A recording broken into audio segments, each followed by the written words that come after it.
miezaka hatrany mitondra ny anjara brikiny eo amin'ny fampandrosoana maharitra ny faritra izay misy azy Ambatovy. Ny taona 2014 dia nanokana tahirim-bola mitetina $520 tapitrisa ny orinasa mba hanatanterahana tetikasa misahana ny sosialy sy fotodrafitrasa eo amin'ny faritra Iasany.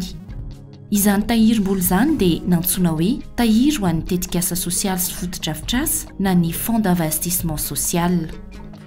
Maneho indrindra ny finiavana Ambatovy hitondra fampandrosoana maharitra eo amin'ny faritra izay nandray azy izany tahiry izany, dia ny faritra Atsinanana izay misy ny orinasa fanodinana ny nickel sy cobalt ataon'Ambatovy ary ny faritra Laotramangoro izay misy kosa ny toeram-pitrandrahana. Tsy diso anjara ihany koa anefa ireo komina manamorona ny fantsombi-pitatitra ny akora ahodina avy any amin'ny toeram-pitrandrahana any Moramanga makany any amin'ny ozinina ato Toamasina. Ny fitantanana ny vola ampiasaina sy ny fanaovana ny tolobidy ho an'ireo tetikasa rehetra ireo dia tsy maintsy manaraka ny politika Ambatovy sy ny fepetra ny orinasa tanteraka. Miisa 7 amin'izao fotoana izao ny tetikasa efa vita sonia sy fifanarahana tamin'ny Ambatovy sy ny fanjakana malagasy fa ho tontosaina amin'ny alalan'ny tahiry ho an'ny tetikasa sosialy sy fotodrafitrasa. Ho an'ny Toamasina manokana dia mifantoka indrindra amin'ireo tetikasa mamaly ny etaetan'ny faritra sy mahakasika ny vahoaka mivantana no tanterahana amin'izany. Izany anefa dia ezahana hatrany mba hitondra ny fampandrosoana maharitra eo an-toerana na eo amin'ny lafiny ara-toe-karena izany na koa ara-tsosialy. Vao tsy ela akory izay no nitokanana ny Bazarbe izay tetikasa voalohany vita tamin'ny alalan'ny Fonds d'investissement social avy amin'ny Ambatovy. Tsena lehibe manara-penitra sy manaraka ny toetry ny andro eto Toamasina. Izay zany ilay mpivarotra, fikambanana mpivarotra eto Bazarbe izay verina hiasa hivarotra eto indray. Teo aloha teo izay niteto fa niala aloha satria misy fanambarana fotodrafitrasa ary isaorana fa tsara dia tsara izy ity.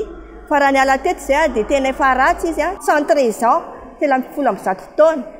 Raha hietsina aty zany teo dia matahotra satria efa niendakendaka be ny tafa raha vao misy rivotra dia efa mienjerazera dia miantso pompe foana. Ary matetika ny jiro teto dia manao court-circuit matetika satria efa antitra ny filina dia misaotra fitondram-panjakana ary izay amin'izao efa mimakomana ny fiverinana eto. Eratsika malala moa fa eto amin'ny tsenan'ny Bazarbe Navozina no misy atsika amin'izao fotoana izao. Eratsika mety zao fa tena tsara, madio ary mendrika ny tanànan'ny Toamasina mihitsy zao tsena zao ka iangavy tsika zany amin'ny izay mampiasa an'ity tsena ity indrindra moa ny mpivarotra mba hanaja lalandava sy hitandro ohatran'ny zanak'Andriamaso ny fahadiovana sy ny hatsaran'ny tsena mba hampandroso ny asa fivelomantsika mba hahatonga ilay olona ho maro mpitsidika sy ho tamana amin'ity tsena ity.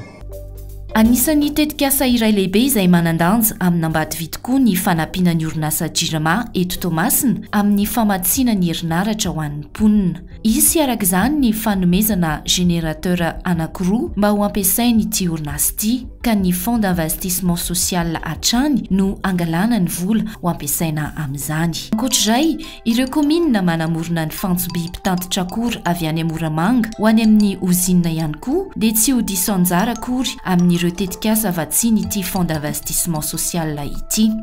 Tetikasa maharitra hitondra fidiram-bola ho an'ireo tantsaha indray kosa no anjara fanampiana nomena azy ireo dia tetikasa fiompiana koa fakana nofo izany. Efa misy aroa ankehitriny ireo trano fiompiana koa izay efa tafatsangana sy amperinasa tanteraka ary efa nirosoana ny famatsiana ny akoho sy ny fitaovana ho azy ireo. Zanaka koa miisa 10 no efa voazara tao ampasy madinika iray amin'ireo komina mahazo tombotsoa amin'ity tetikasa ity.